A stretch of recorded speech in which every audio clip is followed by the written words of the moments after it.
নমস্কার সবাইকে। আজকের এই ভিডিওটা বানাতেই হতো, না বানালে সত্যি অন্যায় হতো। তো ভিডিওটার প্রথমেই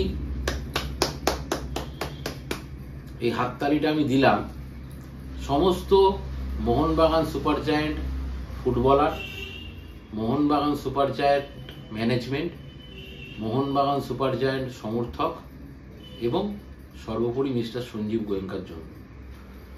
ব্যাক টু ব্যাক দুবার লিগ শিল্ড জেতা, ভারতবর্ষের কোনো টিমের এই সাফল্য নেই, সেটা তারা করে দেখিয়েছে।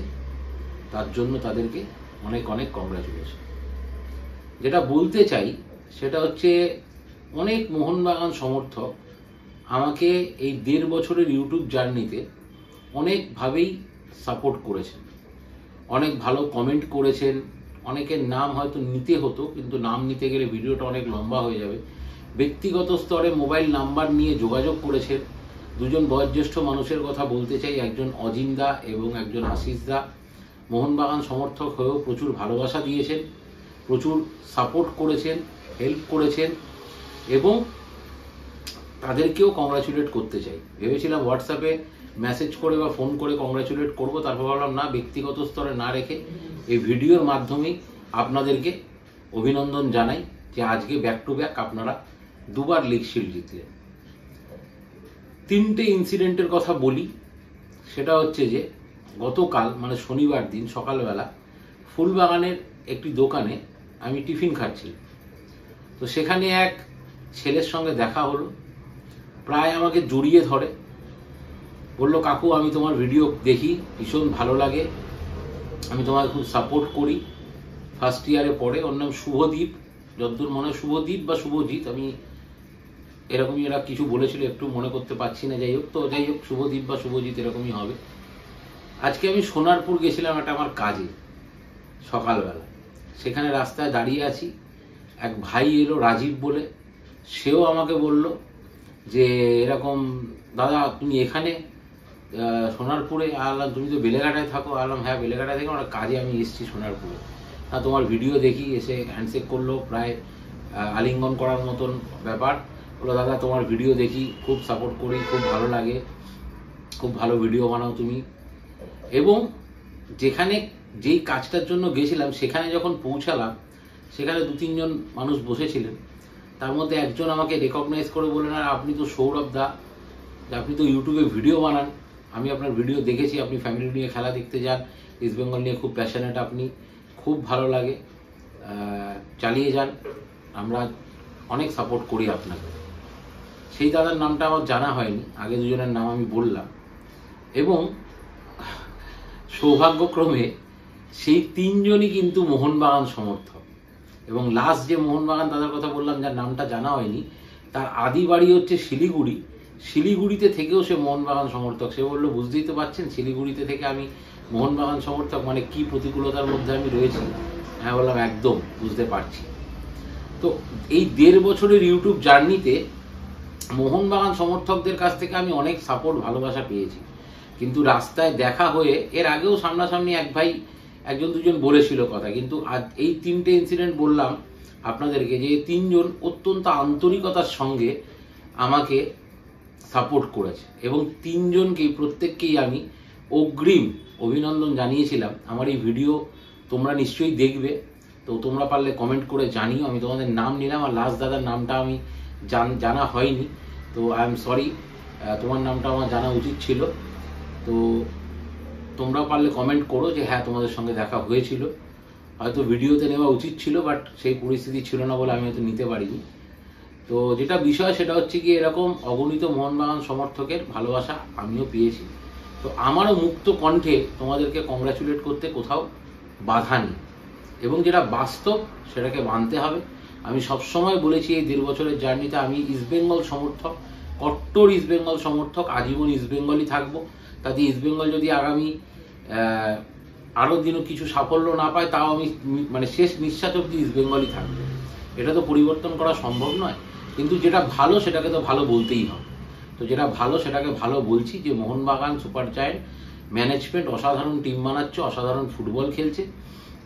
আজকে আর আমি অন্য কোনো কথা বলতে চাই না, তার কারণ হচ্ছে গিয়ে কারো দয়ায় এই পারফরমেন্স করা যায় না, এটা খুব বাস্তব। হয়তো জেতাটা 2টো ম্যাচ বাকি থাকতে হয়েছে, সেটা হয়তো একটু ত্বরান্বিত হয়েছে, কিন্তু সেটা হয়তো আজকে না হলেও লাস্ট ম্যাচে গিয়ে হয়েই যেত। এইভাবে Mohun Bagan super giant through out the season ফুটবলটা খেলেছে আইএসএল এ, তাতে এটা আজ না হলেও 2 দিন বাদে হতোই। সুতরাং আজকে আমি অন্য কোনো কথা বলে তাদের জয়কে কোনোভাবেই ছোট করতে চাইব না, কারণ এটা ছোট করার জিনিস নয়। তারা যোগ্য দল হিসাবেই এই লিগ শিল্ডটা জিতেছে। Congratulate all of them. এবার আসি যে কথাটায় থাম্বনেলে যে দ্বিতীয় বিষয়টা রয়েছে, যে আর কবে, আর কবে কর্তা সাহেব, আর কবে? আমি শীর্ষকর্তার উদ্দেশ্যেই বলছি। আজকে মোহনবাগান সুপার জায়ান্ট যখন চ্যাম্পিয়ন হলো, প্রথম আমরা দেখতে পেলাম মাঠে নামলো সঞ্জীব গোয়েঙ্কা। আপনারা দেখবেন আমার চ্যানেলে একটা শর্ট ভিডিও এসছে, যেখানে আমি সাউথ সিটি মলে দাঁড়িয়ে ইন্ডিয়া আর পাকিস্তানের খেলা দেখছিলাম। কিন্তু যখন ইন্ডিয়া জিতে গেল, আমি বলছি যে ইন্ডিয়া জিতে গেল, বাট আমার হাতে ফোন রয়েছে, আমি কিন্তু ফোনে মোহনবাগানের খেলাটাই দেখছিলাম। তো আমি ইন্ডিয়া পাকিস্তানের খেলা দেখার সঙ্গে সঙ্গে আমি মোহনবাগানের খেলার দিকেও নজর রেখেছিলাম, এবং আমি চাইছিলাম যে আজকেই জিতে যাক। উড়িষ্যা হারলে আমাদের সুবিধা আছে, কিন্তু এটা একটা অলিক স্বপ্ন। নিজের মানে যদি থাকতো যে হ্যাঁ 3টে ম্যাচ জিতলে আমি কোয়ালিফাই করে যাব, তাহলে হয়তো সেটা অনেক বেশি সুবিধার হতো। কিন্তু আমি জিতলেই হবে না, আমাকে অন্যের দিকেও তাকাতে হবে। তো এই স্বপ্ন দেখার থেকে না দেখা ভালো আমার মনে হয়। এত অঘটন ঘটবে বলে আমার অন্তত মনে হয় না। তবে আমি একটুখানি চাই যে ইস্ট বেঙ্গল এই লাস্ট 3টে ম্যাচ থেকে, যদিও তার আগেই আমাদের এফসি কাপের একটা ম্যাচ পড়ে যাবে 5 তারিখে, যে 2টো ম্যাচ রয়েছে তার আগে আইএসএল এ, সেই 2টো ম্যাচ থেকে ভালো ফরমেশন মানে করে টিমটাকে সেট করে যেন আমরা খেলতে নামি এফসি কাপের ম্যাচটা। কিন্তু যেটা বিষয় সেটা হচ্ছে কি, আজকে 23 তারিখও হয়ে গেল, 5 তারিখে ম্যাচ, আর কটা দিন মাত্র বাকি, এখনো হিজাজি মাহেরের রিপ্লেসমেন্ট এলো।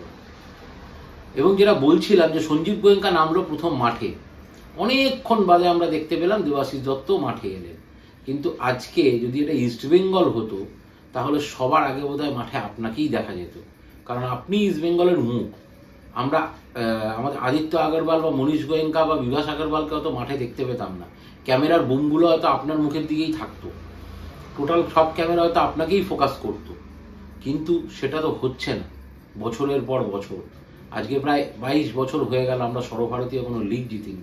হ্যাঁ, গত বছর আমরা সুপার কাপ জিতেছি, কিন্তু সেই সাফল্য তো দিয়ে শুধু ইস্টবেঙ্গলকে বিচার করলে হবে না। ইস্টবেঙ্গলকে তো সর্বভারতীয় লিগ জিততে হবে। যে টিম করা হয়েছিল আমরা সবটাই মানছি যে টিম চোটাঘাত হয়েছে, টিমে কার সমস্যা হয়েছে, রেফারির কিছু ভুল ডিসিশন আমাদের এগেনস্টে গেছে, সব কিছু মেনে নিয়েই আমরা বলছি এই টিমটা এই কয়েকটা বিষয়ের জন্য ইস্টবেঙ্গল সুপার 6-এর লড়াইতেও থাকবে না, এরকমটাও তো হওয়া সম্ভব নয়। প্রপার প্ল্যানিং তো দরকার। তা আমার প্রশ্ন এটাই, আমি আপনার কাছে একটা প্রশ্ন করা নিয়ে পুরো ভিডিও বানিয়েছিলাম, যে আর কবে হবে? সেটা তো আপনাকেই করতে হবে। এবার একটু জাগুন, এবার একটু ভাবুন, এবার একটুখানি অন্য কিছু চিন্তা ভাবনা করুন। আপনি যে মানে স্ট্র্যাটেজিতে চলছেন বা যে স্ট্র্যাটেজিতে টিম করছেন বা টিমকে চালাচ্ছেন, সেই স্ট্র্যাটেজিতে যে আইএসএল এর মঞ্চে সাফল্য পাওয়া যাবে না, এটা এখন দিনের আলোর মতন পরিষ্কার। এটা এখন একটা বাচ্চা ছেলেও বুঝবে। আর আপনি এটা বুঝতে পারছেন না, এটা তো নয়, আপনিও এটা বুঝতে পারছেন। তাহলে কোথায় সমস্যা হচ্ছে আপনার? একটা সুদূর প্রসারী পরিকল্পনার কথা ভাবুন। একজন টেকনিক্যাল ডিরেক্টরকে আনুন যে সম্পূর্ণভাবে গোটা ফুটবলটাকে দেখবে ইস্টবেঙ্গলের। এবং এটাও দাবি করব যে অস্কার ব্রুজোকে যেন আগামী মরশুমের জন্য রিটেন করা হয়। অনেক ইস্টবেঙ্গল সমর্থকরা বলছে প্রথম 6টা ম্যাচে যদি আমরা অন্তত 4 থেকে 6 পয়েন্ট রাখতে পারতাম, তাহলে আমরা আজকে সুপার 6-এ কোয়ালিফাই করে যেতাম। প্রথম 6টা ম্যাচে যদি আমরা 4 থেকে 6 পয়েন্ট রাখতে পারতাম, তাহলে কি আজকে কার্লোস কুয়াদ্রা 4 ম্যাচের পরেই নিজে মানে ছেড়ে চলে যেত? যেত না তো, উনি যদি এই পয়েন্টটা পেয়ে যেত। তো যেটা হয়েছে সেটা হয়েছে, আমাদেরকে এটার থেকে পজিটিভ জিনিস খুঁজতে হবে। যে 14 না 15টা ম্যাচে আজকে অস্কার ব্রুজো 15টা ম্যাচে বোধহয় অস্কার ব্রুজো আজকে 24 পয়েন্ট এনে দিয়েছে। এই লোকটা হাত পা ছুড়ে কান্নাকাটি করে না। এই লোকটা কেপেবল যে এই টিম নিয়েও এই ভালো পারফরমেন্স করার জন্য প্লেয়ারদের মধ্যে থেকে খেলাটা বার করে আনতে পারছে। যাকে যখন যে পজিশনে খেলাচ্ছে সে সেখানে সাকসেস পাচ্ছে। আজকে মেসি বাউলির মতন একটা ভালো প্লেয়ারকে উনি নিয়ে এসছেন। যদিও মেসি বাউলি ওনার প্রথম পছন্দ নয়, কিন্তু তা সত্ত্বেও অনেক কম্প্রোমাইজ করেও নিয়ে এসছেন। কিন্তু তার হাতে তো অস্ত্র তুলে দিতে হবে। আজকে আর এফসি কাপের কটা দিন বাকি রয়েছে ম্যাচের, এখনো অবধি আপনারা তাকে মানে হিজাজির একটা পরিবর্তন এনে দিতে পারলেন না। আমি জানি আমাদের ইনভেস্টারের অনেক প্রতিকূলতা রয়েছে, তা সত্ত্বেও আমি বলবো যে যা কিছু করার আপনাকেই করতে হবে, কারণ আপনি ছাড়া তো ইস্টবেঙ্গলের দ্বিতীয় কাউকে দেখা যায় না। তো আর কবে আমরা সাফল্যের রাস্তায় হাঁটবো, এই ব্যর্থতার দায় তো আপনাকেই নিতে হবে। এটা তো খুব বাস্তব কথা, কারণ আপনিই তো মসনদে বসে আছেন। আমার প্রশ্ন এটাই রইল যে আর কবে?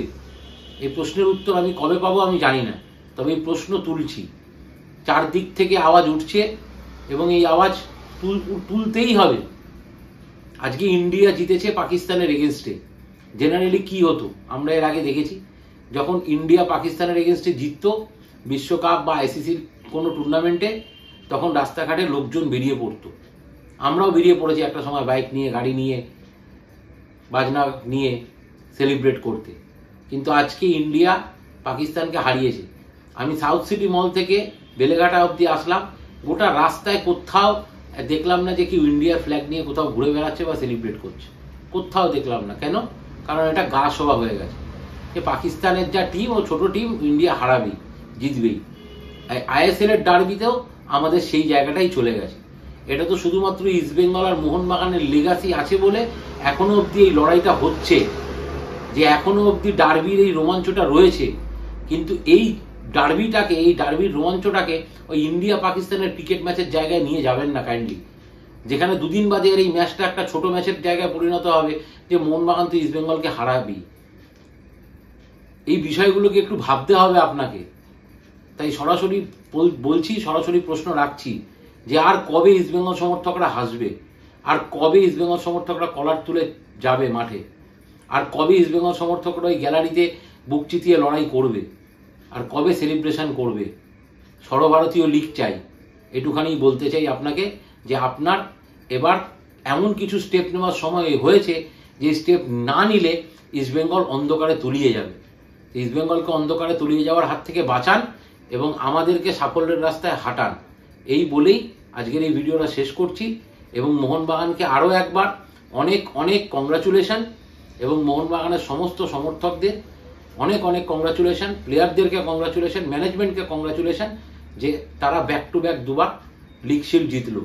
এবং লাস্ট যেটা বলবো সেটা হচ্ছে গিয়ে জয় ইস্ট বেঙ্গল, এই কথাটা যাতে আমরা গর্বের সঙ্গে বলতে পারি, শুধু বলার জন্য বলা নয়, সেই জায়গাটা, সেই দিনটা আপনি নিয়ে আসুন যত তাড়াতাড়ি সম্ভব, পারলে আগামী মরশুমেই, এবং যত তাড়াতাড়ি সম্ভব হিজাজির একজন রিপ্লেসমেন্ট অস্কার বুজোর হাতে তুলে দিন। এটা বলেই আজকের ভিডিওটা শেষ করলাম। সবাই সুস্থ থাকবেন, ভালো থাকবেন। জয় ইস্ট বেঙ্গল।